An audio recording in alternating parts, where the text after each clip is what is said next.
გავამკაცრებთ ანტინარკოტიკულ პოლიტიკასა და კანონმდებლობას.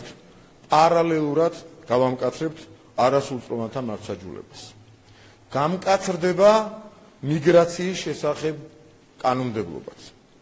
აბსოლუტურად ყველა კანონიდან და კანონქვემდებარე აქტიდან ამოღებული იქნება ნორმები, რომლებიც ითვალისწინებს საჯარო გადაწყვეტილებების მიღების პროცესში არასამთავრობო ორგანიზაციების სავალდებულო მონაწილეობას. გამარტივდება საჯარო სამართლის იურიდიული პირების ხელმძღვანელების დანიშვნა. შეიზღუდება საჯარო სამსახურში უცხოური წყაროებიდან დაფინანსებული სარგებლის მიღება. და დაინიცირდება მედიის კანონი, რომელსაც მივიღებთ ბრიტანული მოდელისა და კანონმდებლობის შესაბამისად. კანონით დადგინდება მედიის ობიექტურობის, აგრეთვე ჟურნალისტური ეთიკის სტანდარტები, განისაზღვრება აღნიშნული სტანდარტების მონიტორინგის და დაცვის ინსტიტუციური მექანიზმები. შეიზღუდება მედია საშუალების დაფინანსება უცხოური წყაროებიდან.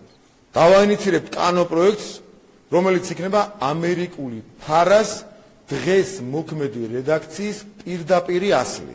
მთავრობა შექმნის ფონდს საზოგადოებრივი ორგანიზაციების ინიციატივების დასაფინანსებლად, რისთვისაც შევა ცვლილებები გრანტების შესახებ კანონში.